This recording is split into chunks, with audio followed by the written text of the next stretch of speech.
아니, 당신 누구야? 누군데 우리 아들 아이를 임신했다고 그래요? 그럴 리가요. 우리 애는 지금 군대 갔어요. 여기 한 아파트 문 앞, 눈에 띄는 이국적인 외모의 프랑스 여인이 임신한 배를 부여잡고 서 있습니다. 당신 아들의 아이를 가졌어요. 난데없이 자신의 아들의 아이를 임신했다고 찾아온 여성. 날벼락을 맞은 듯 한국 부부는 머리를 감싸쥐고 있는데요. 군대에 간 아들이 어떻게 외국 여성을 임신시켰다는 걸까요? 이야기 들어보시죠. 구독과 좋아요는 감동블라썸 영상 제작에 큰 힘이 됩니다. 알림 설정으로 가장 먼저 새로운 영상을 만나보세요. 안녕하세요. 저는 클레망스입니다. 어릴 적부터 항상 누군가의 기대에 부응하는 삶을 살아왔어요. 리옹 근교의 조용한 마을, 계절마다 다른 색으로 물드는 포도밭 사이에 자리 잡은 작은 동네가 제 고향입니다.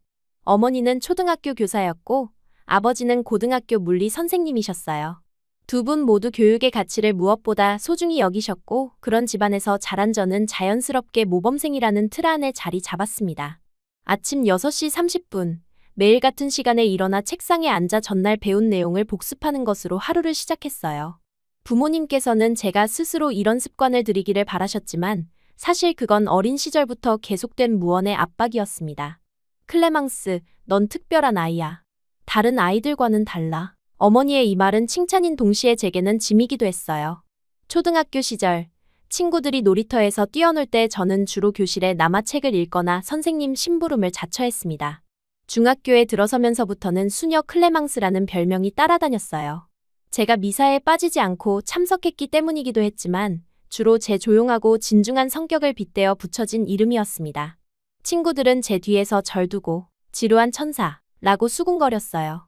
그 말을 들을 때마다 가슴 한편이 아팠지만 그저 미소로 넘겼습니다. 내가 그렇게 완벽한 척하니까 사람들이 너를 멀리하는 거야. 중학교 3학년 때 한 친구가 직접적으로 말했던 기억이 나요. 그때 처음으로 내가 뭔가 잘못하고 있나? 라는 생각이 들었습니다. 하지만 곧 그 생각을 지웠어요. 부모님이 바라는 딸의 모습, 선생님들이 기대하는 학생의 모습을 유지하는 것이 제게는 더 중요했으니까요. 고등학교 시절, 친구들은 첫 키스와 첫 술, 첫 담배 같은 경험을 쌓아갔지만 저는 그런 것들과는 거리가 멀었습니다. 수학 올림피아드에서 상을 타고 문학 에세이 대회에서 1등을 하는 것이 제 자랑거리였어요. 졸업식 날 교장 선생님은 제게 앞으로도 많은 학생들의 본보기가 되길 바란다. 몇 특별상을 수여하셨습니다. 그때 부모님의 눈빛에서 읽은 자부심이 저를 더욱 단단하게 가두는 것 같았어요. 대학교에 입학한 후에도 저희 일상은 크게 달라지지 않았습니다. 심리학과에 진학했지만 이곳에서도 저는 여전히 모범생 클레망스였어요. 오리엔테이션 첫날 다른 신입생들이 환영회라며 술집으로 향할 때 저는 혼자 도서관을 찾았습니다. 뭐야, 진짜 재미없네. 제 뒤로 들려오는 말에도 그저 미소로 넘겼어요. 어차피 익숙한 반응이었으니까요. 교수님들은 금세 저를 눈여겨보기 시작했습니다. 늘 앞자리에 앉아 필기를 꼼꼼히 하고 질문에 명확하게 대답하는 학생이 드물었던 모양이에요. 특히 베르나르 교수님은 첫 학기가 끝날 무렵 저를 연구실로 불러 자네에게 큰 기대를 걸고 있네 라고 말씀하셨습니다. 그 말에 제 가슴은 뿌듯함으로 부풀었어요. 누군가의 기대에 부응하는 것, 그것이 제가 가장 잘하는 일이었으니까요. 2학년이 되어 본격적으로 전공 수업이 시작되자 팀 프로젝트가 늘어났습니다. 저는 자연스럽게 조장 역할을 맡게 되었어요. 다른 학생들은 제가 알아서 잘할 거라고 믿었고 실제로 저는 그들의 기대에 부응했습니다. 밤을 새워 발표 자료를 만들고 조원들의 부분까지 검토하고 수정했어요. 힘들었지만 그것이 제 역할이라고 생각했습니다. 클레망스, 가끔은 좀 쉬어도 돼. 룸메이트 소피가 말했어요. 소피는 저와 정반대 성격의 소유자였습니다. 주말마다 파티에 가고 수업은 자주 빠졌지만 기이하게도 성적은 나쁘지 않았어요. 인생은 공부만으로 이루어진 게 아니야. 내가 이렇게 스스로를 몰아붙이는 걸 보면 안쓰러워. 소피의 말은 귓가를 스쳐 지나갔습니다. 저는 제 방식이 옳다고 믿었어요. 모든 것이 계획대로, 예상대로 흘러가는 삶. 불확실성이 없는 안전한 삶. 그것이 제가 원하는 것이라고 스스로에게 말했습니다. 3학년 봄학기 교육심리학 세미나 수업을 듣게 되었어요. 이 수업은 대학원 진학을 고려하는 학부생들에게 열린 고급 과정이었습니다. 첫 수업에서 페루 교수님은 이번 학기에는 최종 프로젝트로 실제 교육 환경에서의 현장 연구를 수행할 것이라고 발표하셨어요. 그리고 무작위로 팀을 배정하겠다고 하셨습니다. 그날 밤 수업 이메일 리스트에 팀 배정 결과가 올라왔어요. 제 팀에는 3명의 학생이 배정되었습니다. 마리옹, 클로에 그리고 희재라는 이름의 학생이었어요. 마리옹과 클로에는 같은 과 학생들이었지만 희재는 처음 듣는 이름이었습니다. 아마도 교환 학생인 것 같았어요. 다음 날 첫 팀 미팅에서 마리옹과 클로에는 나타났지만 희재는 보이지 않았습니다. 아, 그 아시아 남자 말이지? 지난번에 발표할 때 봤어. 프랑스어가 서툴러서 대화하기 힘들 것 같던데. 마리옹이 말했어요. 우리는 희재 없이 회의를 진행했고 저는 자연스럽게 조장을 맡게 되었습니다. 이틀 후 희재에게서 이메일이 왔어요. 죄송합니다.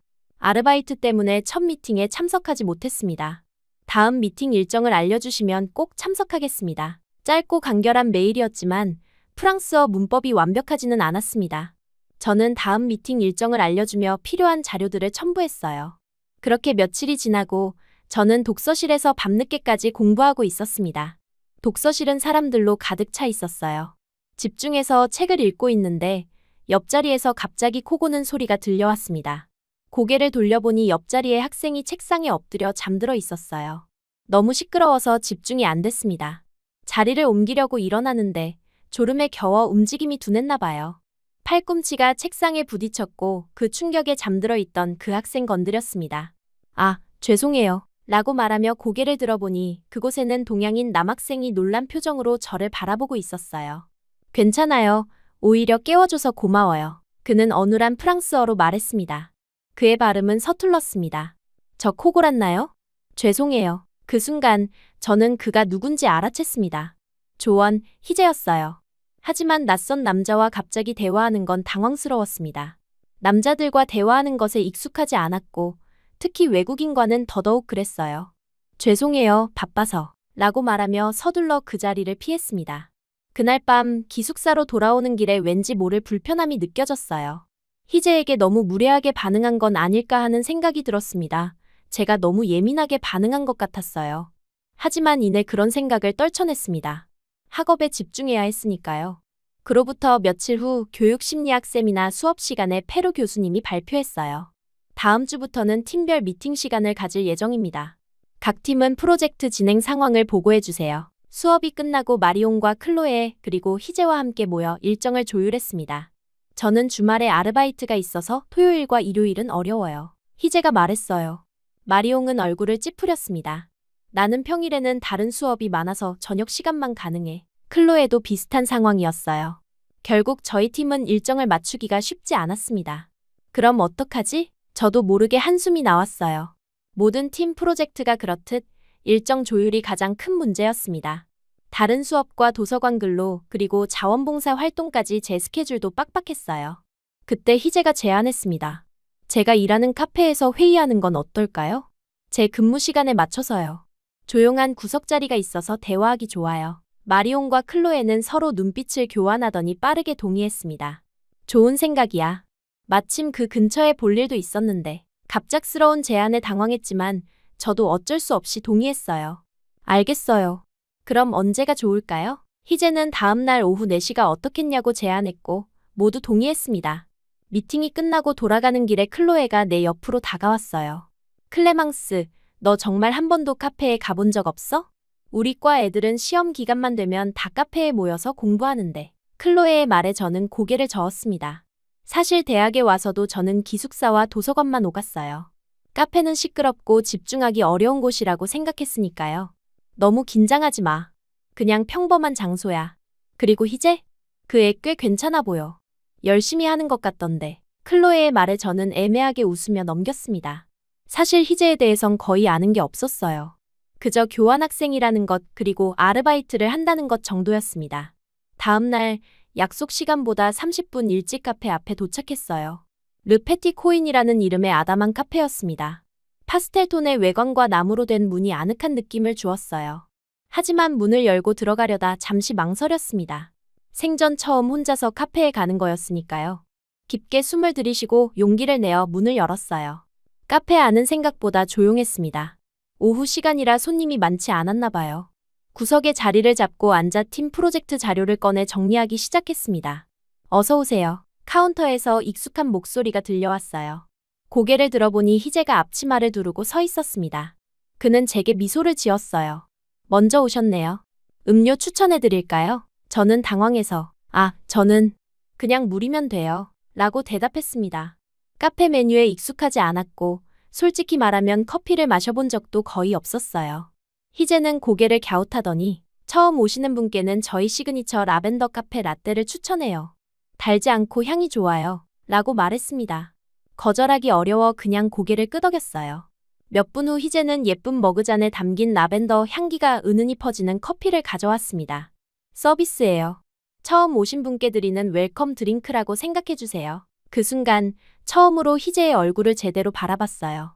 날카로운 턱선과 부드러운 미소, 그리고 왠지 모르게 따뜻해 보이는 눈빛이 인상적이었습니다. 얼떨결에 고맙습니다. 라고 말했어요. 마리온과 클로에가 도착하고 희재도 잠시 업무를 비워 우리 테이블에 합류했습니다. 팀 프로젝트는 청소년의 학습 동기부여 요인 분석이라는 주제였어요. 우리는 각자의 역할을 나누고 연구 방법론에 대해 토론했습니다. 놀랍게도 희재는 굉장히 논리적이고 체계적인 사고를 가지고 있었어요. 교환학생이라 언어에 한계가 있음에도 불구하고 그의 의견은 날카롭고 통찰력이 있었습니다. 한국에서는 학생들의 학습 동기가 주로 경쟁에서 비롯돼요. 하지만 그게 장기적으로는 내적 동기를 저하시키는 문제가 있어요. 희재의 말에 저도 모르게 흥미가 생겼어요. 프랑스에서도 비슷한 문제가 있어요. 학생들이 시험 점수에만 집중하고 실제 배움의 즐거움은 잊어버리는 경우가 많죠. 처음으로 제가 진심으로 흥미를 느끼며 대화에 참여했습니다. 회의는 예상보다 훨씬 길어졌어요. 마리온과 클로에는 다른 약속이 있다며 먼저 자리를 떴고 희재와 저만 남게 되었습니다. 어색한 침묵이 흘렀어요. 저는 서둘러 노트북을 닫고 일어나려 했습니다. 더 마실래요? 이번엔 제가 추천하는 차를 드려볼게요. 희재가 말했어요. 거절하려다가 문득 오늘 처음 마신 라벤더 카페 라떼의 맛이 떠올랐습니다. 나쁘지 않았어요. 오히려 향긋하고 편안한 느낌이었습니다. 네, 좋아요. 희재는 미소를 지으며 카운터로 향했고 곧 두 잔의 차를 들고 돌아왔어요. 자스민 녹차예요. 한국에서 자주 마시는 건 아니지만 공부할 때 마시면 집중이 잘 돼요. 그의 말에 저는 조심스럽게 차를 한 모금 마셨습니다. 은은한 꽃향기가 입안에 퍼졌어요. 클레망스는 왜 교육 심리학에 관심이 있어요? 희재가 갑자기 물었습니다. 그 질문에 잠시 생각에 잠겼어요. 사실 교육 심리학을 선택한 것은 부모님의 영향이 컸습니다. 두 분 모두 교육자였고 저도 자연스럽게 그 길을 따르리라 생각했어요. 부모님이 모두 교사세요. 어릴 때부터 교육 환경에서 자라서 그런지 저도 관심이 많았어요. 솔직하게 대답했습니다. 그리고 사람들이 어떻게 배우고 성장하는지 이해하고 싶었어요. 희재는 고개를 끄덕였어요. 저도 비슷해요. 한국에서는 교육이 정말 중요해요. 때로는 지나칠 정도로요.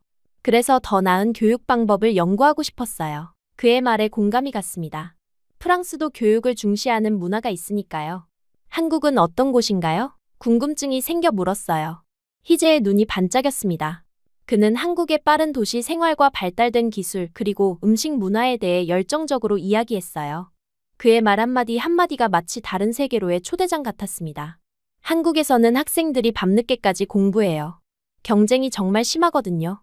저도 고등학생 때는 새벽 1시까지 학원에 있다가 집에 와서 또 공부했어요. 희재의 말에 놀랐습니다. 프랑스에서도 공부를 열심히 하는 학생들이 있지만 그 정도까지는 아니었어요. 그렇게 힘들면 어떻게 견뎌요? 진심으로 궁금해서 물었습니다. 희재는 잠시 생각하더니 대답했어요. 스트레스 해소법이 중요해요. 친구들과 놀거나 맛있는 것도 먹고 가끔은 그냥 모든 것을 잊고 춤도 추고요. 그의 말에 저는 살짝 당황했어요. 저에게는 그런 스트레스 해소법이라는 개념 자체가 낯설었습니다. 저는 항상 규칙적인 생활과 꾸준한 공부만이 최선이라고 생각했으니까요. 저는 그런 적이 없는 것 같아요. 그냥 계획대로 살아왔어요. 희재는 놀란 표정을 지었어요. 정말요? 한 번도 계획에서 벗어난 적이 없어요? 그의 질문에 고개를 저었습니다. 네, 그런 적 없어요. 그게 더 안전하고 효율적이라고 생각했어요. 흥미롭네요. 희재는 생각에 잠긴 듯했습니다. 사람마다 다르겠지만 가끔은 계획에서 벗어나는 것도 필요할 것 같아요. 인생에는 예상치 못한 좋은 일들도 많으니까요. 그의 말은 제게 묘한 울림을 주었어요. 계획에서 벗어나는 것. 그건 제가 한 번도 생각해보지 않은 개념이었습니다. 항상 예정된 길을 따라 걸어왔고 그것이 옳다고 믿었으니까요. 시간이 꽤 흘러 카페 직원들이 마감 준비를 하기 시작했어요. 저는 깜짝 놀랐습니다. 평소라면 이 시간에 이미 기숙사로 돌아가 내일 수업 준비를 하고 있었을 텐데 오늘은 시간 가는 줄도 모르게 대화에 빠져 있었어요. 벌써 이 시간이네요. 죄송해요. 귀중한 시간을 뺏었네요. 서둘러 가방을 챙기며 말했습니다. 희재는 고개를 저었어요. 아니에요. 저도 즐거웠어요. 오히려 제가 감사하죠.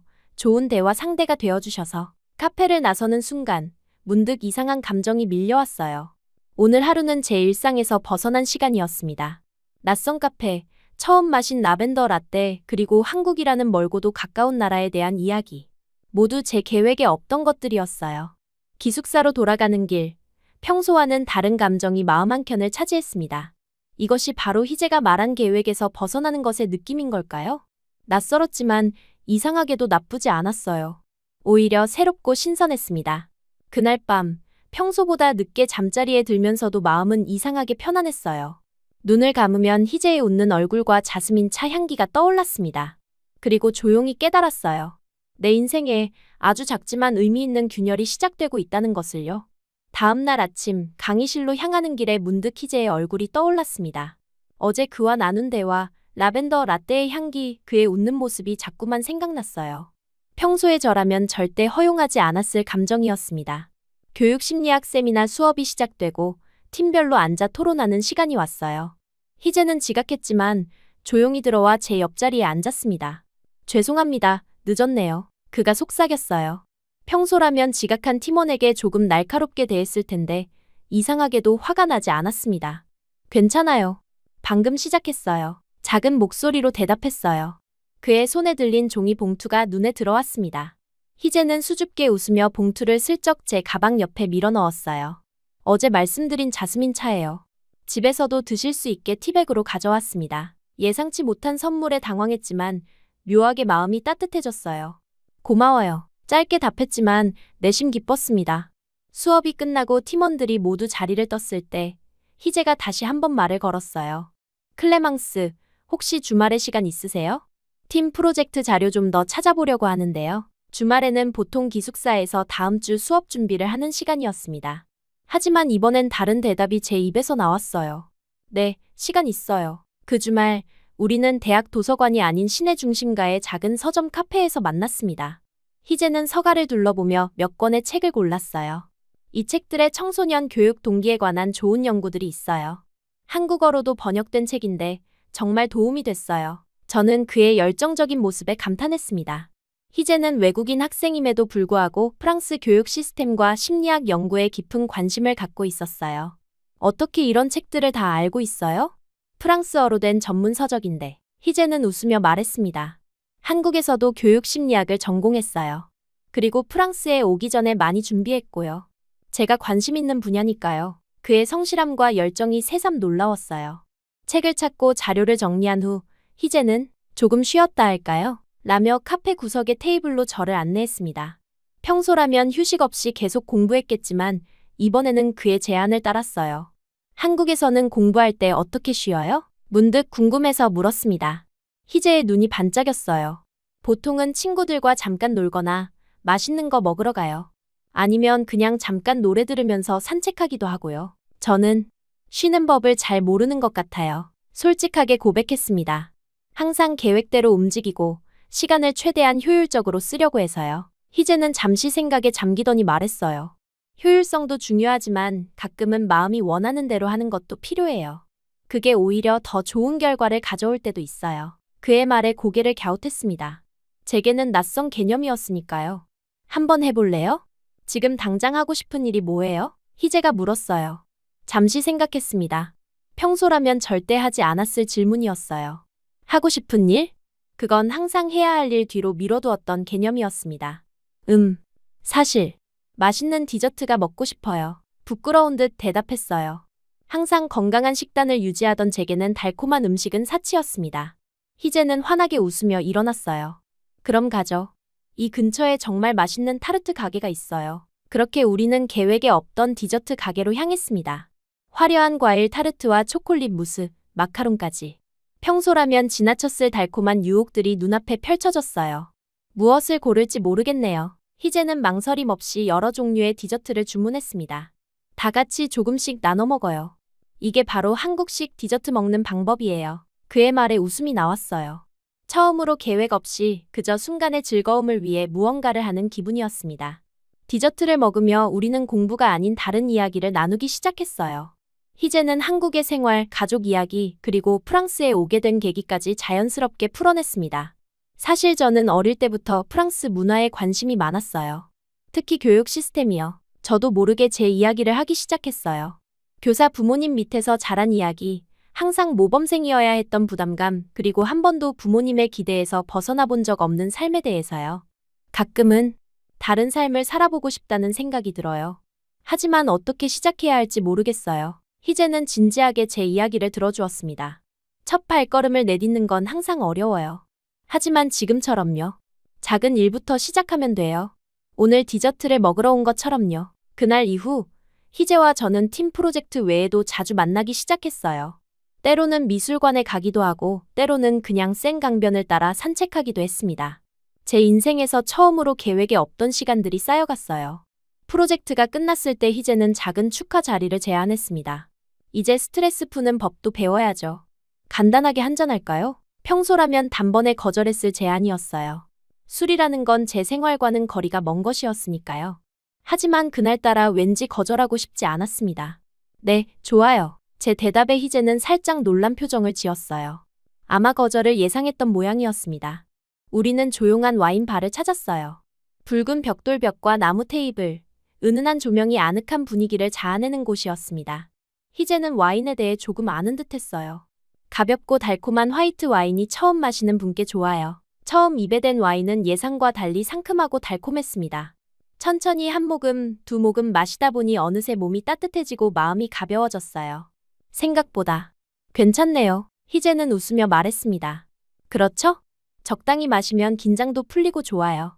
한국에서는 회식 문화가 있어서 함께 일하는 사람들과 술 마시며 대화하는 시간이 중요해요. 와인 한 잔, 두 잔이 비워지면서 우리의 대화는 더 깊어졌어요.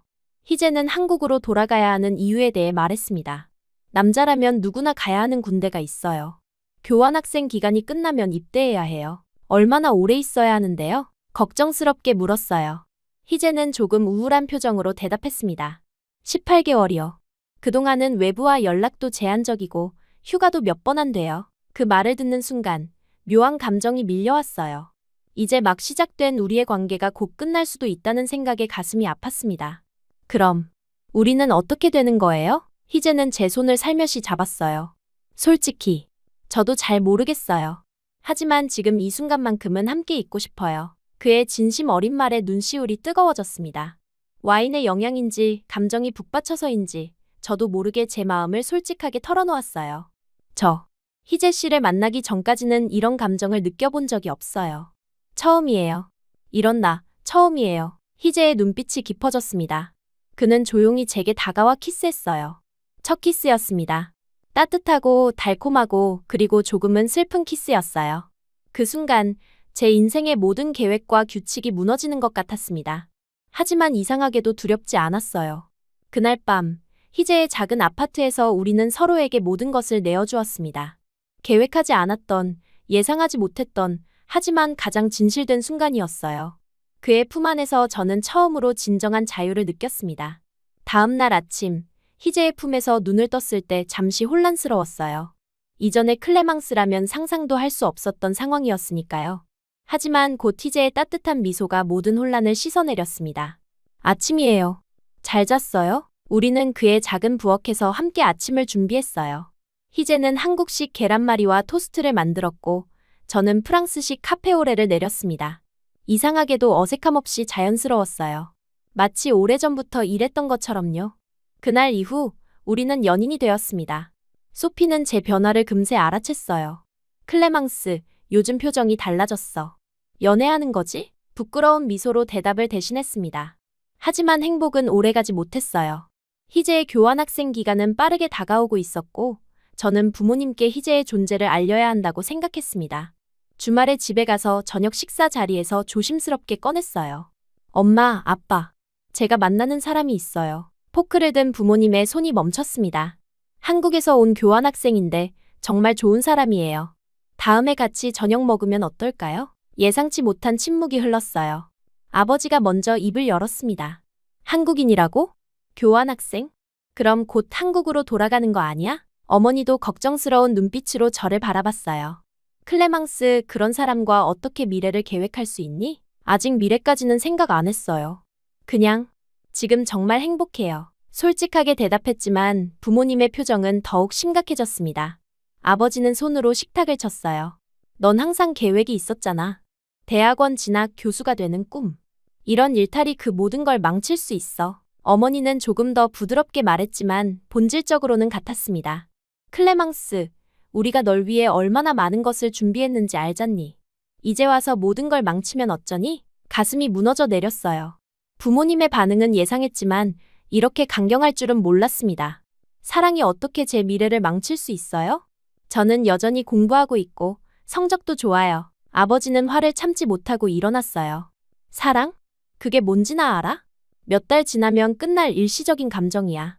그런 것 때문에 내 인생을 망치지 마라. 그날 밤 눈물을 흘리며 기숙사로 돌아왔습니다. 희재에게 모든 일을 털어놓았어요. 그는 안타까운 표정으로 저를 품에 안았습니다. 괜찮아요. 시간이 지나면 부모님도 이해하실 거예요. 하지만 희재에게도 나쁜 소식이 있었어요. 교환학생 기간이 예상보다 일찍 끝나게 됐어요. 다음 달에 한국으로 돌아가야 해요. 그 말에 제 세계가 무너지는 것 같았습니다. 그렇게 빨리요? 왜? 목이 메어 말을 잇지 못했어요. 희재는 슬픈 눈으로 설명했습니다. 군 입대 날짜를 더 미룰 수가 없어요. 남은 한 달, 우리는 가능한 모든 시간을 함께 보냈어요. 수업이 끝나면 바로 만나 늦은 밤까지 함께했고 주말에는 파리 곳곳을 여행했습니다. 마치 시간을 붙잡으려는 듯 모든 순간을 소중히 여겼어요.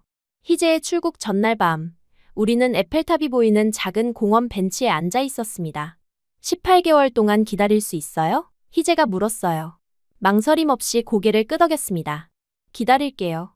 꼭 돌아와요. 하지만 현실은 그렇게 낭만적이지 않았어요. 희재는 다음 날 떠났고 처음 몇 주는 이메일과 짧은 전화통화로 연락을 이어갔습니다. 하지만 그가 훈련소에 들어가면서 연락이 닿지 않았어요. 한 달에 한 번 오는 편지가 전부였습니다. 시간이 지날수록 거리감이 느껴졌어요. 편지 속 희재의 말투는 여전히 따뜻했지만 그의 일상과 제 일상은 너무 달랐습니다. 저는 대학에서 새 학기를 시작했고 그는 군대에서 전혀 다른 생활을 하고 있었어요. 3달이 지났을 무렵 이상한 변화를 느꼈습니다. 아침마다 메스꺼움이 찾아왔고 평소보다 쉽게 피곤해졌어요. 처음에는 스트레스 때문이라고 생각했습니다. 하지만 생리가 2달 연속 오지 않자 불안감이 엄습했어요. 소피가 먼저 눈치챘습니다. 클레망스, 혹시 임신 아니야? 그녀의 말에 가슴이 철렁 내려앉았어요. 그럴 리가 없다고 생각했지만 한편으로는 가능성이 있다는 것도 알았습니다. 다음 날 떨리는 마음으로 약국에서 임신 테스트기를 샀어요. 기숙사 화장실에 들어가 검사를 했습니다. 2줄. 선명한 2줄이 나타났어요. 숨이 멎는 것 같았습니다. 다시 한번 검사했어요. 결과는 같았습니다. 화장실 바닥에 주저앉아 한참을 울었어요. 어떻게 해야 할지, 누구에게 말해야 할지 막막했습니다. 희재에게 연락하고 싶었지만 그는 이미 기초 군사훈련을 받고 있어 전화 연락이 불가능했어요. 병원을 찾아 정확한 검사를 받았습니다. 의사는 차분한 목소리로 확인해 주었어요. 네, 임신하셨습니다. 약 10주 정도 되었네요. 그 순간 모든 것이 현실이 되었습니다. 병원을 나오며 머릿속이 복잡했어요. 대학 생활, 부모님, 희재와의 약속, 그리고 이제 뱃속의 아이까지. 모든 것이 뒤엉켰습니다. 무엇을 어떻게 해야 할지 막막했어요. 소피에게 먼저 털어놓았습니다. 그녀는 놀랐지만 곧 진지하게 조언해 주었어요. 클레망스, 내가 어떤 결정을 내리든 내가 곁에 있을게. 하지만 먼저 희재에게 알려야 하지 않을까. 며칠 동안 고민한 끝에 희재에게 편지를 썼습니다. 상황을 설명하고 답장을 기다렸어요. 하지만 2주가 지나도 답장은 오지 않았습니다. 아마도 편지가 그에게 전달되지 않았거나 훈련 중이라 답장을 보낼 수 없는 상황인 것 같았어요. 더 이상 미룰 수 없었습니다. 부모님께 이 사실을 알려야 했어요. 다시 주말에 집에 가서 떨리는 마음으로 진실을 말했습니다. 엄마, 아빠, 제가 임신했어요. 충격과 분노가 뒤섞인 침묵이 방을 가득 채웠습니다. 아버지는 얼굴이 불그락푸르락해지며 자리에서 벌떡 일어났어요. 뭐라고? 이게 말이 되나? 내가 어떻게? 어머니는 의자에 털썩 주저앉아 울기 시작했습니다. 이건 끝이야. 우리 클레망스가 이렇게 될 줄은. 그 남자, 그 외국인이 너를 이렇게 만들었구나. 엄마, 아빠, 제발 들어보세요. 저희는 서로 사랑했고 책임질 거예요. 희재가 군대에서 나오면 말을 끝맺기도 전에 아버지가 소리쳤어요. 군대? 그럼 지금은 연락도 안 돼? 이건 말도 안 돼. 당장 수술을 받아야 해. 어머니도 울면서 고개를 끄덕였습니다. 클레망스, 내 인생이 이제 시작인데. 이런 실수로 모든 걸 망칠 수는 없어. 우리가 다 해결해 줄게. 아무도 모르게. 그들의 말에 가슴이 찢어지는 것 같았어요. 실수요? 이건 실수가 아니에요. 제 아이예요. 우리 아이예요. 저는 이 아이를 지킬 거예요. 아버지는 더 이상 대화가 불가능하다는 듯 방을 나가버렸고 어머니는 계속해서 흐느꼈습니다. 내가 어떻게 아이를 키울 수 있니? 학교는? 미래는? 그 남자는 지금 어디 있는데? 그날 밤 부모님 집을 떠나 기숙사로 돌아왔어요. 소피가 따뜻하게 맞아주었지만 마음의 상처는 쉽게 아물지 않았습니다. 며칠 동안 학교에도 가지 않고 방에만 틀어박혀 있었어요. 소피가 식사를 챙겨주고 위로해 주었지만 앞으로 어떻게 해야 할지 막막했습니다.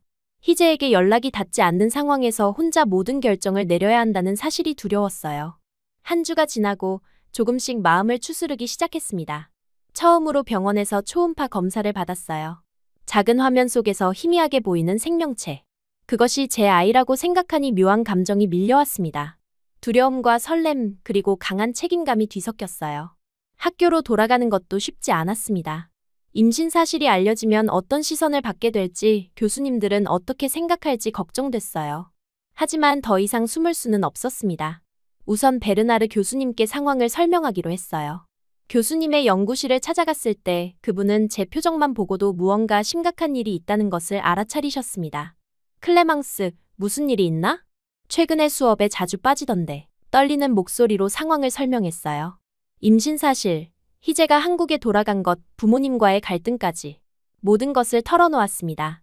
교수님은 잠시 침묵하시더니 깊은 한숨을 내쉬셨어요. 쉽지 않은 상황이구나. 하지만 클레망스, 내가 어떤 결정을 내리든 그건 내 인생이야. 다른 사람들이 어떻게 생각하든 중요한 건 내가 어떻게 느끼느냐는 거야. 교수님의 말씀에 눈물이 왈칵 쏟아졌습니다. 교수님은 제가 학업을 계속하길 원한다면 최대한 도와주시겠다고 하셨어요. 출산 전까지는 수업을 들을 수 있고 필요하다면 일부 과제는 원격으로 제출해도 된다고 하셨습니다. 그 말씀에 조금이나마 안도감이 들었어요. 하지만 학교에서의 상황은 예상대로 쉽지 않았습니다. 뱃속의 아이가 조금씩 자라면서 임신 사실은 점차 드러났어요. 처음에는 작은 소문으로 시작했지만 곧 모두가 알게 되었습니다. 평소 제가 모범생이었기에 더 큰 충격으로 다가왔나 봐요. 클레망스가 임신했대. 그것도 교환학생이랑. 이런 말들이 뒤에서 들려올 때마다 가슴이 아팠습니다. 특히 평소 제가 모범적이라며 질투하던 학생들은 이번 일을 기회로 삼아 더 많은 뒷말을 퍼뜨렸어요. 마리온과 클로에도 처음에는 놀랐지만 곧 제 곁을 지켜주었습니다. 내가 어떤 결정을 내리든 우리는 내 편이야. 그들의 지지가 큰 힘이 되었어요. 임신 16주가 되었을 때 기적처럼 희재로부터 편지가 도착했습니다. 군사 우편으로 보낸 두꺼운 봉투 안에는 여러 장의 편지가 들어있었어요. 그는 제 소식을 듣고 너무 놀랐지만 책임지겠다는 마음에는 변함이 없다고 했습니다. 클레망스, 내가 지금 너와 함께 있지 못해 정말 미안해. 하지만 이 아이는 우리의 아이야. 내가 어떻게든 빨리 갈 수 있도록 노력할게. 제발 조금만 더 기다려줘. 희재의 편지를 읽으며 눈물이 멈추지 않았어요. 그는 여전히 저와 아이를 원했고 책임지려 했습니다. 그 마음만으로도 큰 위로가 되었어요. 하지만 현실은 여전히 힘들었습니다. 부모님과의 관계는 회복되지 않았고 학교에서의 시선도 부담스러웠어요. 점점 커지는 배를 감싸며 매일 밤 고민했습니다. 이대로 프랑스에서 아이를 낳고 키울 수 있을까? 희재를 다시 만날 수 있을까? 어느 날 밤 거울 앞에 서서 제 모습을 바라봤어요. 임신 5개월 차의 둥근 배, 지친 눈빛, 하지만 어딘가 단단해진 표정. 더 이상 예전의 착한 딸 클레망스가 아니었습니다. 처음으로 제 삶을 스스로 선택하고 있는 사람이 되어 있었어요. 거울 앞에서 작은 결심을 했습니다. 이 아이, 내가 지킬 거야. 소리내어 말했어요. 그리고 그 순간 제 안에 있던 모든 두려움이 조금씩 물러가는 것을 느꼈습니다. 결심을 하고 나니 마음이 한결 가벼워졌어요. 내 선택이 옳은지는 모르겠지만 적어도 스스로 결정한 일이라는 사실이 큰 위안이 되었습니다. 하지만 프랑스에서의 상황은 점점 견디기 힘들어졌어요. 학교에서는 교수님들이 이해해 주시는 듯했지만 학생들의 시선은 날카로웠습니다. 착한 클레망스가 임신이라니 믿을 수 없어. 복도를 지나갈 때마다 들려오는 수군거림에 가슴이 아팠어요. 특히 평소 저를 시기하던 몇몇 학생들은 이번 일을 마치 제 위선을 들춰낸 것처럼 여기는 듯했습니다. 더 견디기 힘든 건 부모님의 태도였어요. 어머니는 가끔 전화를 걸어 근황을 물으셨지만 아버지는 제 이름조차 입에 올리지 않으셨습니다. 한 번은 집에 찾아갔을 때 현관문 앞에서 발걸음을 돌리셨어요. 그 모습을 보고 얼마나 마음이 아팠는지 모릅니다.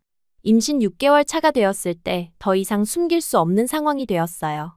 학교에서는 휴학을 권고받았고 기숙사에서도 나가야 한다는 통보를 받았습니다. 규정상 임산부는 기숙사에 머물 수 없다는 이유였어요. 순간 모든 것이 무너지는 것 같았습니다. 소피가 자기 아파트에서 같이 지내자고 제안했지만 그녀에게 부담을 주고 싶지 않았어요. 그렇다고 부모님께 도움을 청할 수도 없었습니다. 막막한 심정으로 며칠을 보냈어요. 그러던 어느 날 밤, 희재가 남긴 메모를 다시 꺼내들었습니다. 그가 떠나기 전 제게 건넨 작은 종이에는 한국 주소와 부모님의 연락처가 적혀 있었어요. 언제든 필요하면 연락해. 우리 부모님은 정말 좋은 분들이야. 라고 써 있었습니다. 밤새 고민한 끝에 결심했어요. 한국으로 가겠다고. 희재를 찾아 우리 아이의 아버지를 만나러 가겠다고요. 어쩌면 무모한 결정일 수도 있었지만 그때의 저에겐 유일한 희망이었습니다. 소피와 마리옹, 클로에에게 계획을 말했을 때 그들은 놀라면서도 응원해 주었어요. 정말 용감하다, 클레망스. 우리가 도울 수 있는 건 다 도와줄게. 소피는 제가 필요한 물건들을 챙기는 것을 도왔고 마리옹은 한국 여행 정보를 찾아주었습니다. 비행기표를 예약하고 남은 돈으로 몇 개월은 버틸 수 있을 만큼 준비했어요. 베르나르 교수님께도 상황을 설명드렸더니 걱정스러운 표정으로 말씀하셨습니다. 위험할 수 있어. 하지만 내가 그렇게 결심했다면 내가 지원할 수 있는 건 최선을 다할게. 교수님의 도움으로 휴학 절차도 원활하게 진행되었고 복학 시기도 유연하게 조정할 수 있게 되었어요. 또한 교수님은 서울에 있는 지인을 소개해 주셨습니다. 혹시 어려운 일이 있으면 이분께 연락해. 프랑스어를 할 줄 아시는 분이야. 마지막으로 부모님께 편지를 썼어요. 직접 찾아뵙고 싶었지만 또다시 거절당하는 아픔을 견딜 자신이 없었습니다. 사랑하는 엄마, 아빠. 저는 한국으로 떠납니다. 희재를 찾아서 우리 아이에게 가족을 만들어주고 싶어요. 언젠가 이해해 주시길 바랍니다. 사랑합니다. 출발 당일, 소피와 친구들이 공항까지 배웅해 주었어요. 꼭 연락해. 그리고 무슨 일 있으면 바로 돌아와도 돼. 소피는 마지막까지 걱정스러운 얼굴로 저를 안아주었습니다. 비행기에 오르며 마지막으로 프랑스 땅을 바라봤어요. 20년 넘게 살아온 고향을 떠나 전혀 모르는 나라로 향하는 발걸음이 두렵기도 했지만 이상하게도 가슴 한구석에선 설렘이 피어났습니다. 긴 비행 끝에 인천공항에 도착했어요. 공항 안내판의 낯선 문자들과 들리는 말소리들이 저를 압도했습니다. 모든 것이 새롭고 혼란스러웠어요. 출국장을 나오자 거대한 인파가 눈에 들어왔고 그 순간 제가 얼마나 무모한 결정을 했는지 실감이 났습니다. 떨리는 손으로 준비해온 주소가 적힌 종이를 꺼냈어요. 그의 부모님이 살고 계신다고 했습니다. 공항 안내소에서 어눌한 영어로 물어보니 공항에서 택시를 타고 가는 게 좋겠다고 알려주셨어요. 택시를 탔을 때 처음으로 한국의 현실과 마주했습니다. 운전사는 영어를 거의 못하셨고 제가 보여준 주소를 보고 고개를 끄덕이셨어요. 차창 밖으로 펼쳐지는 서울의 풍경은 생각했던 것과 달랐어요. 높은 빌딩들과 번화한 거리, 그리고 어디서나 볼 수 있는 밝은 간판들. 프랑스의 고풍스러운 거리와는 너무 달랐습니다. 얼마나 달렸을까? 택시가 멈췄어요. 운전사는 아파트 단지 앞을 가리키며 뭐라고 말씀하셨지만 알아들을 수 없었습니다. 떨리는 마음으로 요금을 지불하고 내렸어요. 거대한 아파트 단지 앞에 서서 희재가 준 메모를 다시 확인했습니다. 동과 호수가 적혀 있었어요. 단지 입구에서 경비원 아저씨께 보여드리니 친절하게 방향을 가리켜 주셨습니다. 엘리베이터를 타고 올라가는 동안 심장이 터질 것 같았어요. 이제 와서 돌아갈 수도 없고 그렇다고 자신감 있게 나아갈 수도 없었습니다. 결국 희재의 집 앞에 서서 한참을 망설였어요. 이게 정말 맞는 걸까? 희재의 부모님은 어떤 분들일까? 나를 받아줄까? 온갖 생각이 머릿속을 맴돌았습니다. 그러다 문득 뱃속에 아이가 꿈틀거리는 느낌이 들었어요. 그 작은 움직임이 용기를 주는 것 같았습니다. 깊게 숨을 들이쉬고 초인종을 눌렀어요. 몇 초 후 문이 열렸습니다. 문 앞에 서 계신 분은 50대 중반 정도로 보이는 여성이셨어요. 희재를 닮은 부드러운 눈매가 인상적이었습니다. 그분은 저를 보고 놀란 표정을 지으셨어요. 특히 제 배를 보시고는 말문이 막히신 듯 했습니다. 저는 준비해온 종이를 꺼냈어요. 한국어로 번역해둔 편지와 희재와 함께 찍은 사진, 그리고 초음파 사진이었습니다. 저, 클레망스입니다. 희재, 더 말을 잇지 못했어요. 그분의 눈에 눈물이 고이는 것을 보았기 때문입니다. 그녀는 천천히 제 손을 잡으셨어요. 따뜻하고 부드러운 손이었습니다. 들어오세요. 영어로 말씀하셨어요. 그리고 이어서 한국어로 뭐라고 하셨는데 알아들을 수 없었지만 어딘가 다정한 느낌이 들었습니다. 집 안으로 들어가자 정갈하게 정돈된 거실이 눈에 들어왔어요. 희재가 말했던 것처럼 전형적인 한국 가정의 모습이었습니다. 그녀는 저를 소파에 앉히고 물을 가져다 주셨어요. 제가 내민 편지를 천천히 읽으시더니 다시 한번 눈시울을 붉히셨습니다. 그리고 제 배를 가리키며 물으셨어요. 베이비? 희재? 저는 고개를 끄덕였습니다. 그 순간 그녀는 제 손을 꼭 잡으셨어요. 기다려요. 남편 곧 와요. 서툰 영어로 말씀하셨습니다. 그리고 전화를 걸어 누군가와 급하게 통화하셨어요. 대화 내용은 알 수 없었지만 급박한 상황임을 알 수 있었습니다. 1시간쯤 지났을까 현관문이 열리고 중년의 남성이 들어오셨어요. 희재의 아버지임이 분명했습니다. 그의 얼굴에서 희재의 모습이 그대로 보였어요. 그분은 저를 보고 잠시 멈춰 서셨습니다. 희재의 어머니가 빠르게 상황을 설명하셨고 아버지는 깊은 한숨을 내쉬셨어요. 그런 다음 천천히 다가와 제 앞에 앉으셨습니다. 클레망스? 제 이름을 부르는 그 목소리에서 희재가 떠올랐어요. 놀랍게도 희재의 아버지는 따뜻한 미소를 지으셨습니다. 걱정 마세요. 이제 다 괜찮아요. 그의 서툰 영어에 담긴 진심이 느껴졌어요. 그리고 이어서 우리가 도와줄게요. 라고 말씀하셨습니다.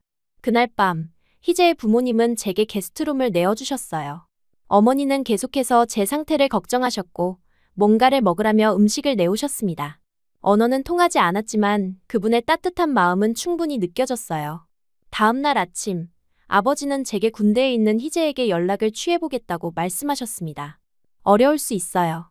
훈련 중이라 걱정스러운 표정이셨지만 최선을 다하겠다는 의지가 보였어요. 어머니는 그날부터 저를 병원에 데려가셨습니다.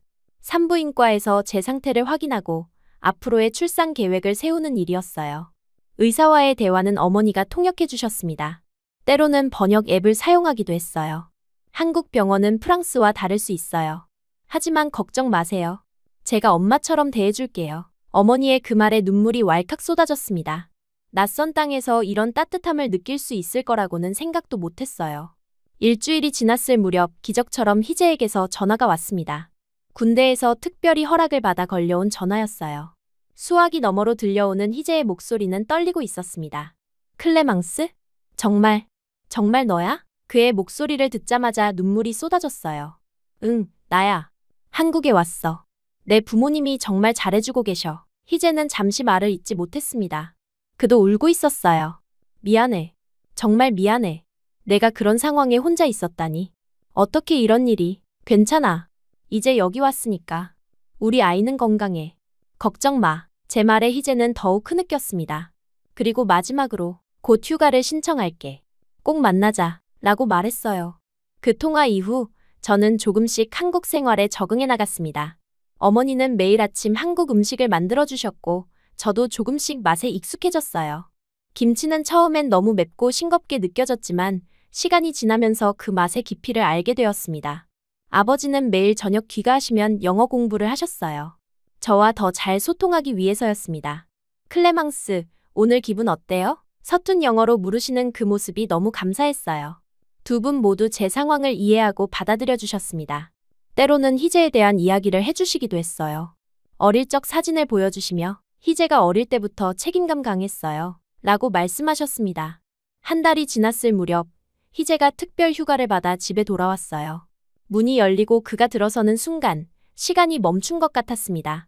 군복 차림의 그는 더 건강해 보였고 햇볕에 그을린 피부가 인상적이었어요. 희재는 저를 보자마자 달려와 꼭 안아주었습니다. 정말 왔구나. 꿈이 아니야. 그의 품 안에서 모든 불안과 두려움이 사라지는 것 같았어요. 그날 밤 우리는 서울의 한 공원에서 많은 이야기를 나눴습니다. 희재는 계속해서 미안하다고 책임지겠다고 말했어요. 내가 군대만 아니었다면 내가 그런 고통을 겪지 않았을 텐데. 이제 괜찮아. 우리 함께 이겨낼 수 있을 거야. 제 말에 희재는 진지한 표정으로 무릎을 꿇었습니다. 클레망스, 나와 결혼해 줄래? 내가 너와 아이를 책임질게. 그 순간 모든 고난과 어려움이 같이 있게 느껴졌어요. 응, 그럴게. 짧은 대답이었지만 그 안에는 우리의 모든 미래가 담겨 있었습니다.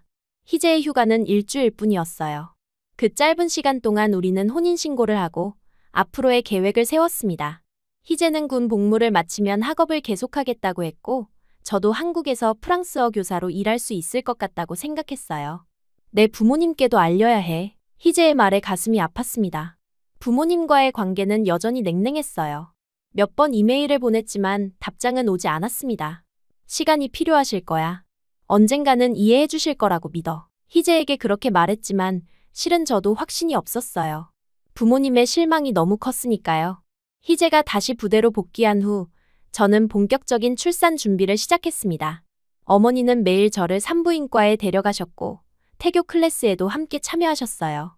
우리 손주가 건강하게 태어나야 해요. 한국의 산모 케어 시스템은 놀라울 정도로 체계적이었습니다. 정기 검진은 물론 영양 상담, 출산 교육까지 모든 것이 준비되어 있었어요. 프랑스에서는 경험하지 못했던 세심한 배려였습니다. 어느 날 어머니가 조심스럽게 제안하셨어요. 클레망스, 프랑스 부모님께 연락해보면 어떨까요? 아무래도 손주의 탄생을 알려드려야 할 것 같아요. 그 말씀에 마음이 복잡해졌습니다. 어머니, 저희 부모님은 이 상황을 받아들이지 못하세요. 특히 아버지는 제가 집을 나온 뒤로 연락을 끊으셨어요. 슬픈 마음으로 대답했어요. 어머니는 제 손을 꼭 잡으셨습니다. 부모 마음은 다 같아요. 시간이 필요할 뿐이에요. 내가 한번 연락해 볼게요. 그 말씀에 놀랐지만 한편으로는 감사했어요. 다음 날 어머니는 번역기를 돌려가며 제 부모님께 이메일을 보내셨습니다.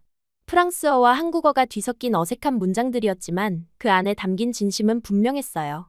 우리 아이들이 서로 사랑하고 있고 곧 태어날 아기도 건강합니다. 함께 축하하면 좋겠습니다. 일주일 후 놀랍게도 어머니에게서 답장이 왔습니다. 클레망스는 잘 지내고 있나요?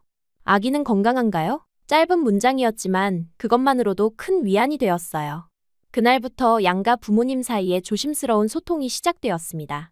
때로는 번역기에 오류로 웃음이 나기도 했지만 그 과정 자체가 소중했어요. 두 문화, 두 가족이 하나로 연결되는 느낌이었습니다. 임신 8개월이 되었을 때 희재가 다시 휴가를 받아 집에 왔어요. 그리고 놀라운 소식을 가져왔습니다. 클레망스, 내 부모님이 한국에 오신대. 우리 아이가 태어나기 전에 만나고 싶다고 하셔. 그 말을 듣는 순간 눈물이 왈칵 쏟아졌어요.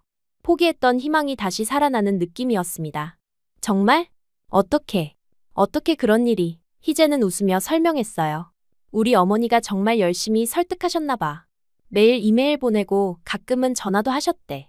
내 부모님도 결국은 손주를 보고 싶으셨나 봐. 인천공항에서 부모님을 맞이했습니다. 오랜만에 보는 부모님의 모습에 가슴이 떨렸어요.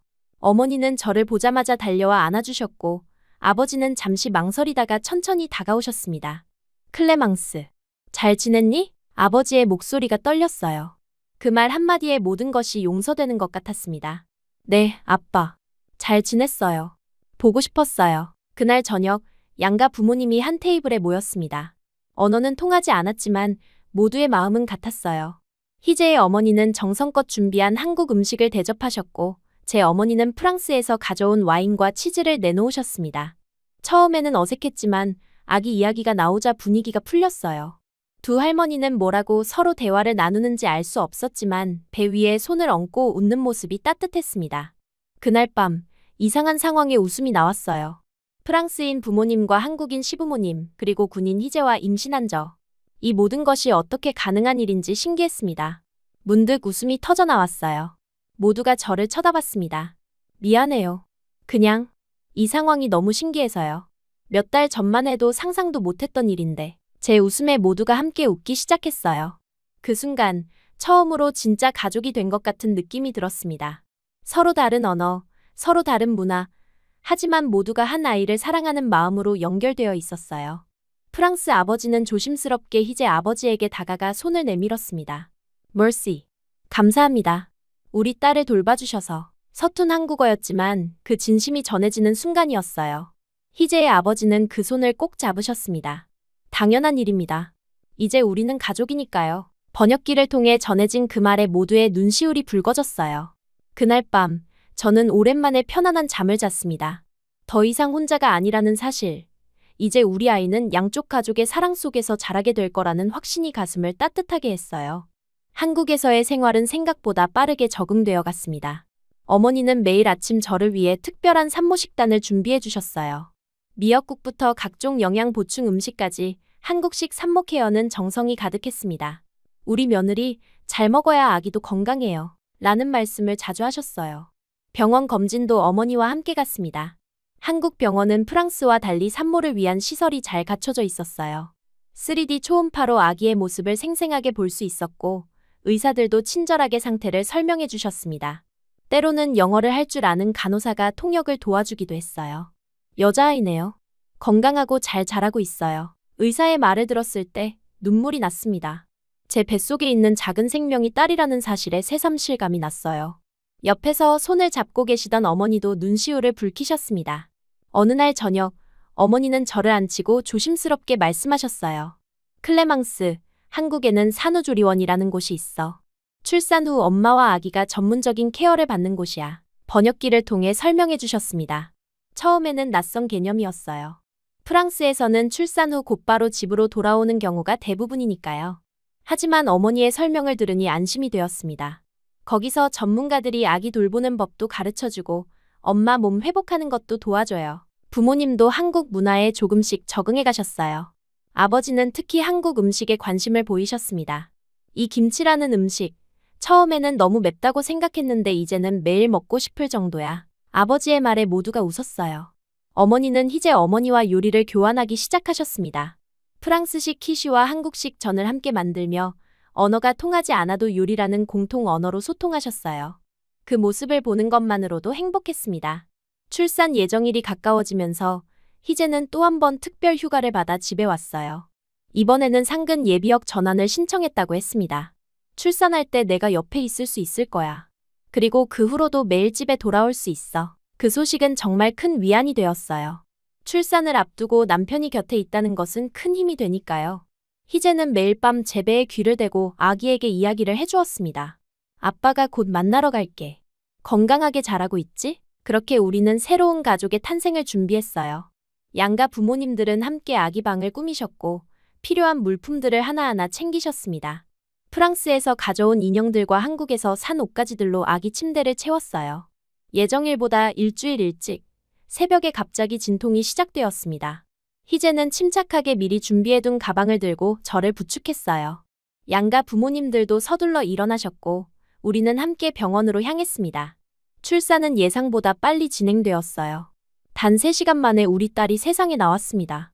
처음 들린 그 작은 울음소리 그리고 가슴에 안겨진 따뜻한 몸. 그 순간의 감동은 말로 표현할 수 없었어요.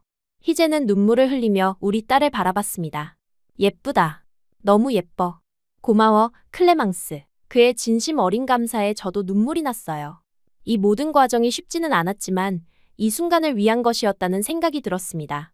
양가 부모님들은 병실 밖에서 기다리다가 들어오셨어요. 네 분 모두 작은 손녀를 보며 기쁨의 눈물을 흘리셨습니다. 서로 다른 언어로 축하와 사랑의 말을 건네셨지만 그 마음은 하나였어요. 이름은 뭐라고 지을 거니? 어머니가 물으셨습니다. 희재와 저는 서로를 바라봤어요. 이미 오래전부터 정해둔 이름이 있었습니다. 서연이에요.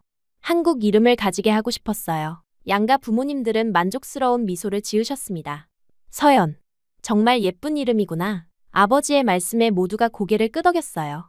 산후조리원에서의 이주는 제 인생에서 가장 특별한 시간 중 하나였어요. 프랑스에는 없는 개념이라 처음에는 의아했지만 이곳에서의 경험은 정말 놀라웠습니다.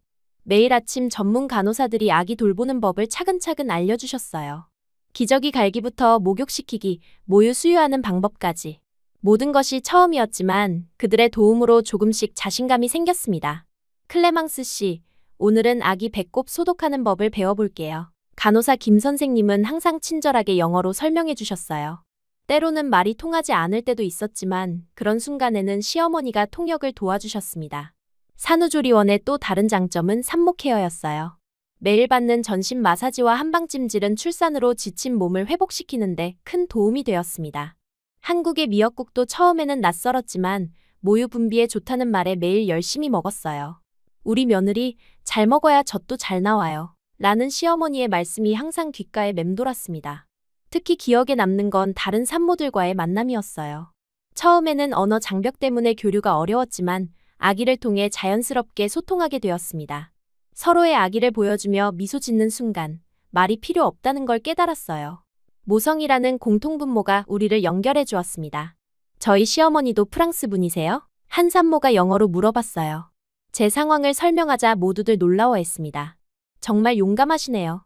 한국어도 모르는데 이렇게 오시다니. 그 말을 들으며 처음으로 제가 한 선택이 특별한 것이었음을 실감했어요. 산후조리원에서의 시간은 빠르게 지나갔고 2주 후 우리는 희재 부모님 집으로 돌아왔습니다. 서연이를 위한 작은 방이 준비되어 있었어요. 프랑스에서 가져온 모빌과 한국에서 산 아기 이불이 조화롭게 어우러진 공간이었습니다. 집으로 돌아온 첫날, 프랑스 부모님은 눈물을 글썽이며 손녀를 안아보셨어요. 정말 예쁘구나. 내 어릴 적 모습을 쏙 빼닮았어. 어머니의 말씀에 가슴이 따뜻해졌습니다. 아버지도 평소와 달리 감정을 숨기지 않으셨어요. 우리 손녀가 두 나라의 문화를 모두 배울 수 있다니 얼마나 특별한 일인지 모르겠구나. 그렇게 우리의 새로운 일상이 시작되었어요. 희재는 군대에서 상근직으로 전환되어 매일 저녁 일찍 귀가했습니다. 처음으로 경험하는 아빠의 역할에 서툴렀지만 그의 진심 어린 노력이 감동적이었어요. 기저귀 갈아주는 법 유튜브로 배웠어. 내가 해볼게. 밤중에 아기가 울면 번갈아 가며 일어났습니다. 때로는 함께 잠을 설치기도 했어요. 그런 밤이면 희재는 피곤한 와중에도 웃으며 말했습니다. 힘들지만 행복해. 우리 가족이니까. 두 할머니는 손녀 돌보기에 경쟁적으로 나섰어요. 프랑스식 육아법과 한국식 육아법이 충돌할 때도 있었지만 대부분은 서로 배우며 조화를 이루어갔습니다. 한국에서는 아기를 이렇게 업어요. 프랑스에서는 이렇게 안아주는 게 좋대요. 두 문화의 좋은 점을 취하는 과정이 흥미로웠어요. 저는 틈틈이 한국어 공부를 시작했습니다. 처음에는 안녕하세요, 감사합니다 같은 기본적인 인사말부터였어요. 시어머니는 인내심 있게 발음을 교정해 주셨고 희재는 매일 밤 짧은 한국어 수업을 해주었습니다. 오늘은 사랑해요를 배워볼까? 내가 가장 자주 하는 말이니까. 아기가 태어난 지 한 달쯤 되었을 때 프랑스 부모님은 잠시 귀국하셔야 했어요. 하지만 떠나기 전 놀라운 제안을 하셨습니다. 우리도 서울에 작은 아파트를 구해볼까 해. 1년에 몇 개월씩 와서 손녀도 보고 너희도 도와주고 싶어. 그 말씀에 정말 놀랐어요. 처음에 제 결정을 그토록 반대하셨던 부모님이 이제는 한국에서의 시간을 계획하고 계셨으니까요. 정말요? 그렇게 해주신다면 정말 좋을 것 같아요. 어머니는 따뜻하게 미소 지으셨습니다. 우리도 많이 배웠단다. 내 선택을 이해하지 못했던 것을 미안하게 생각해. 이제는 내가 행복하다는 게 보여. 그 말씀에 눈물이 났어요. 오랜 시간이 걸렸지만 마침내 이해받은 기분이었습니다. 부모님이 떠나고 우리 세 식구의 생활이 본격적으로 시작되었어요. 희재는 군 복무를 마치며 동시에 대학원 진학을 준비했고 저는 집에서 아이를 돌보며 한국어 공부를 계속했습니다. 가끔은 어려움도 있었지만 서로를 의지하며 하루하루를 채워나갔어요. 아기가 태어난 지 4개월쯤 되었을 때 저는 새로운 도전을 시작했습니다. 동네 카페에서 소규모 프랑스어 수업을 여는 것이었어요. 처음에는 희재의 친구들 몇 명을 대상으로 시작했습니다. 프랑스어 기초와 문화에 대해 알려드릴게요. 질문 있으시면 언제든지 하세요. 놀랍게도 소문이 빠르게 퍼졌어요. 프랑스인 선생님에게 배우는 진짜 프랑스어라는 점이 매력적이었나 봅니다. 한 달 만에 학생 수가 3배로 늘었고 급기야 어린이 클래스도 열게 되었어요. 제가 프랑스에서 교육을 전공했으니 아이들을 가르치는 것도 좋을 것 같아요. 수업을 준비하고 진행하는 동안 서연이는 시어머니가 돌봐주셨습니다. 우리 며느리 일 잘하고 와요. 서연이는 할머니가 잘 볼게. 그 말씀에 항상 마음이 편했어요. 가족의 지원이 있었기에 새로운 도전이 가능했습니다. 한국 생활 6개월 차가 되던 날, 희재와 함께 한강변을 산책했어요. 차가운 겨울바람이 불었지만 마음은 따뜻했습니다. 아기띠에 안긴 서연이는 평화롭게 잠들어 있었어요. 1년 전에 내가 이런 삶을 살게 될 거라고 상상이나 했을까. 문득 그런 생각이 들었습니다. 프랑스의 착한 딸, 규칙적인 삶만 살던 모범생 클레망스가 이제는 한국에서 새로운 가족을 이루고 있다니. 인생은 정말 예측할 수 없는 것 같았어요. 희재는 제 생각을 읽은 듯 물었습니다. 후회 없어? 이렇게 다 버리고 왔는데. 잠시 생각에 잠겼다가 고개를 저었어요. 아니, 전혀. 오히려 이제야 진짜 내 인생을 살고 있다는 느낌이야. 그 말은 진심이었습니다. 처음으로 누군가의 기대나 규칙이 아닌 제 마음이 원하는 대로 선택한 삶이었으니까요. 그 과정이 쉽지는 않았지만 결과적으로 저를 더 강하고 행복한 사람으로 만들어주었어요. 희재는 따뜻하게 미소 지었습니다. 그리고 서연이를 안고 있는 제 손을 꼭 잡았어요. 앞으로도 함께 걸어가자. 우리 세 가족. 그 말에 가슴이 따뜻해졌습니다. 새해가 밝았을 때 양가 부모님들이 다시 모였어요. 프랑스 부모님은 약속대로 서울의 작은 아파트를 구하셨고 한국에서의 생활을 시작하셨습니다. 시부모님과도 이제는 친구처럼 지내셨어요. 언어는 여전히 문제였지만 번역기와 손짓 그리고 무엇보다 손녀를 향한 공통된 사랑이 그들을 연결해 주었습니다. 설날을 맞아 모두 함께 한복을 입었어요. 저와 서연이에게는 처음 입어보는 전통 의상이었습니다. 와, 정말 예쁘다. 이게 한복이구나. 거울 앞에서 신기해하는 제 모습에 모두가 웃었어요. 가족 사진을 찍기 위해 모였을 때 문득 이 광경이 얼마나 특별한지 실감났습니다. 프랑스인 부모님과 한국인 시부모님, 한국 전통 의상을 입은 저와 희재, 그리고 두 문화 사이에서 태어난 서연. 이 모든 것이 우연이 아닌 선택과 사랑으로 만들어진 가족이었어요. 사진을 찍기 직전 갑자기 웃음이 터졌습니다. 너무 신기하고 행복한 마음에 참을 수 없었어요. 모두가 놀라서 저를 바라봤습니다. 미안해요. 그냥 이 모든 게 너무 신기하고 행복해서요. 그러자 희재의 아버지가 말씀하셨어요. 웃고 있는 너를 처음 본다. 번역기를 통해 들은 그 말에 잠시 놀랐습니다. 그러고 보니 처음 만났을 때는 불안하고 긴장된 상태였으니까요. 맞아요. 웃음이 정말 예뻐요. 희재의 어머니도 거들었습니다. 처음 왔을 때는 얼마나 불안해 보였는지 몰라요. 이제는 정말 우리 딸 같아. 그 말씀에 더욱 행복한 마음이 되었어요. 이곳에 와서 얻은 것은 단순히 새로운 가족만이 아니었습니다. 진정한 자아를 찾고 스스로의 선택으로 인생을 살아가는 법을 배운 것이었어요. 서연이가 옹알이를 시작하자 모두의 시선이 그녀에게 향했습니다. 아직 말은 못하지만 두 나라의 언어를 동시에 배우게 될 아이. 그녀의 미래가 어떨지 궁금했어요. 하지만 한 가지 확신할 수 있는 것은 그녀는 충분한 사랑 속에서 자라날 것이라는 점이었습니다. 우리 서연이, 내가 어떤 선택을 하든 엄마는 항상 내 편이 될 거야. 마음속으로 그렇게 다짐했어요. 제가 경험했던 것처럼 그녀도 언젠가 자신만의 길을 찾아 나서게 될 테니까요. 그날 밤 가족들이 모두 돌아가고 희재와 저 그리고 서연이만 남았을 때 희재가 물었습니다. 앞으로의 계획은 어때? 한국에서 계속 살고 싶어? 잠시 생각했어요. 글쎄, 언젠가는 프랑스도 가보고 싶고 어쩌면 다른 나라도 살아볼 수 있겠지. 하지만 지금은 여기가 좋아. 우리 가족이 함께라면 어디든 괜찮을 것 같아. 희재는 고개를 끄덕였습니다. 나도 같은 생각이야. 중요한 건 장소가 아니라 함께 있다는 거니까. 서연이를 재우고 나서 창문 너머로 서울의 야경을 바라봤어요. 낯설었던 이 도시가 이제는 제 집이 되었습니다. 여전히 배울 것들이 많고 때로는 어려움도 있지만 이제 더 이상 두렵지 않았어요. 그 순간 이 모든 여정이 같이 있었다는 확신이 들었습니다. 낯선 땅에서의 새 출발, 그것은 두려움이기도 했지만 동시에 가장 용감한 선택이었어요. 그리고 그 선택 덕분에 저는 진정한 가족의 의미를 배울 수 있었습니다.